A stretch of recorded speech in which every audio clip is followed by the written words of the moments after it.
Du har altid for mig stået som den morsomme, den vanvittige morsomme. Her på det seneste i Tubilak har du pludselig afsløret, vist sider af dig selv, jeg i hvert fald aldrig har kendt før. Den der lurende, farlige mordertype. Kan du gøre det for mig? Kan du vise den muntre, og så klikke over og blive farlig? Det er måske ikke ting, du beder mig om. Jeg ved ikke, jeg grunder meget over det, men jeg ved, vil du også for eksempel bede Ole Ritter om at slå timerekorden herinde i studiet? Eller bede Preben Elkjær om at lave et stjernemål? Eller Vækkerby om at vinde et 6-dagesløb? Det svarer lidt til det, at jeg herinde i de her omgivelser skulle gøre det, ikke? Du må regne med, når man afsted kommer den slags ting, som kan give folk en oplevelse, så er det fordi, der er bygget op til det på en helt speciel måde. Der er mange faktorer, der skal være til stede. Når Ritter skal vinde en timerekord, ikke? Og dengang han gjorde det, ikke? Det er klart, for det første skal han være på den bane, hvor det foregår, ikke? Og for det andet skal han være inde i den koncentration. Så du må ikke tro, at det er så let, at man sætter sig ind i et tv-studie og viser dig et eksempel på at gå fra noget morsomt til noget tragisk med et trylleslag, fordi det er ugers arbejde, der skal til for at ramme lige det sekund, det handler om. Det er sådan et stjernesekund, og det mange gange det slet ikke lykkes. Og det er også godt være en forestilling, der spiller i 7 uger, 8 uger, at der er kun 2 aftener, hvor du virkelig rammer det ud af de 7 uger. Og så ved du det selv.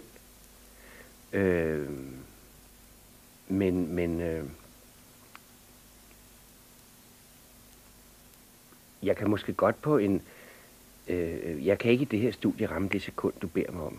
Men jeg kan godt på en skæg måde illustrere det for dig måske, ikke? Ja, tak. Ja, tak. Ja, tak. Det er tænk dig en lettere talehandicappet herre, der kommer ind på en bar, og så siger han, goddag, jeg vil gerne bede om grøn tuber. Så siger tjeneren, ja, så gerne, det skal komme med det samme. Så bliver manden skidesur, og så siger han, de skal ikke gøre meget med, jeg skal ikke gøre for det. Jeg har talt sådan lige fra fødslen. Så siger tjeneren til vagtplanen, der gør heller ikke nej den. Jeg har også selv talt sådan lige fra fødslen. Så slår manden sig til tåls med det. Så kommer der en anden mand ind og siger, goddag, jeg vil gerne bede om en double whisky on the rocks. Så siger tjeneren, ja, så gerne det skal komme med det samme. Så bliver han helt vild ham nede i hjørnet. Så siger, de sagde, ikke gjorde nar mig. Så siger tjeneren, det gjorde jeg heller ikke, jeg gjorde nar ham den anden. Men hvad fanden spørger du mig om? Hvorfor fanden skal jeg lave sådan noget lort? Midt i tv-studiet. Du er sindssyg, mand. Tror du kan tillade dig alt herinde? Bare fordi du har fået mig ned i den her stol. Pas på, siger jeg bare. For det er ikke lige skæg alt sammen. Og jeg vil ikke være med til hvad som helst. Hallo? Er du med? Det er fint, tak. Tommy... Der var den. Hvor Du bad mig selv om det. Jeg troede, det var rigtigt. Jeg blev...